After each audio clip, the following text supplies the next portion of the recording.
নমস্কার বন্ধুরা, আজকে আমি একটা নতুন জিনিস আপনাদের সঙ্গে শেয়ার করব।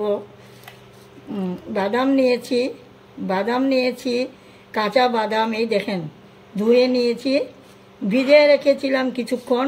ভিজিয়ে রাখার পর এখন আমি এটা বাটা করব মেশিন দিয়ে। আর এটার সঙ্গে দিব এই যে শুকনো লঙ্কা 3টা দিব। আর শস্য নিয়েছি, সাদা শস্য।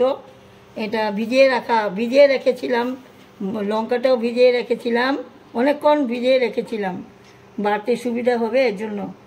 আর এটার সঙ্গে শস্য আর শুকনো লঙ্কার সঙ্গে এটা বাটা করে আমরা অল্প লবণ দেব, কাঁচা সরষের তেল দেব, এটার সঙ্গে দিয়ে মাখা করব। আপনারা দেখতে থাকেন কীরকম করি, এটা দেখতে থাকেন।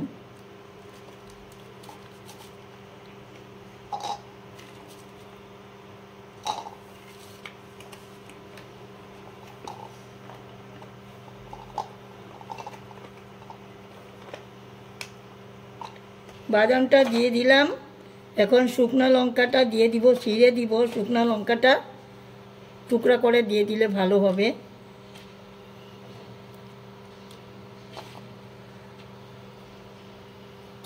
শুকনো লঙ্কাটা দিয়ে দিলাম।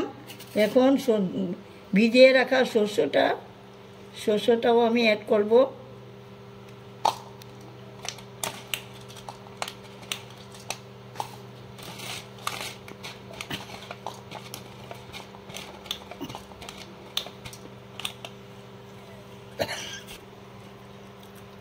সামান্য পরিমাণে জল দিলাম।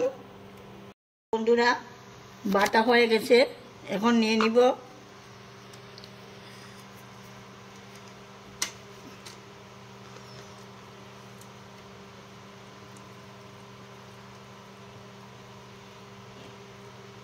কি সুন্দর বাটা হয়েছে।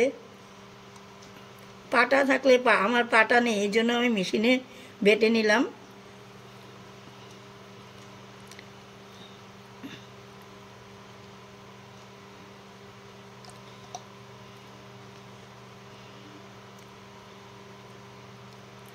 দুই ঘন্টার মতন ভিজিয়ে রাখবেন কাঁচা বাদাম।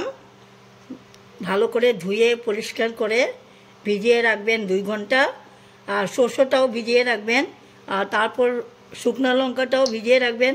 2 ঘন্টার সময় ভিজিয়ে রাখলে আপনারা পাটাতে বাটলেও সুবিধে হবে, আর মেশিনে বাটলেও সুবিধা হবে। আর বেটে সরষের তেল, কাঁচা সরষের তেল আর লবণ দিবেন, দিয়ে মাখা করবেন। মাখা করে নিলে আপনারা খেয়ে দেখবেন কেমন লাগে। দারুণ টেস্ট। একদিন খেয়ে তারপর আপনারা কমেন্ট করবেন আমাকে। আপনারা তো কমেন্ট করেন না, কমেন্ট করবেন। আমি ভালো খাওয়াই দিই, খারাপ খাওয়া একটাও দিইনি, ভালো দিই। আপনারা দেখেন, কিন্তু আমাকে একটা কমেন্ট, লাইক, সাবস্ক্রাইব কিছুই করেন না।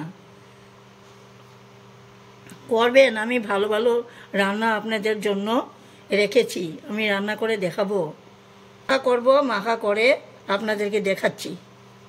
বন্ধুরা, বেটে নিয়েছি। এখন সরষের তেল দিয়েছি, কাঁচা সরষের তেল ঢেলে দিয়েছি। এখন নুন দিয়ে দিব, এই দেখেন লবণটা দিয়ে দিলাম। এখন মাখা করব। মাখা করে এটা খুব টেস্ট হবে খেতে।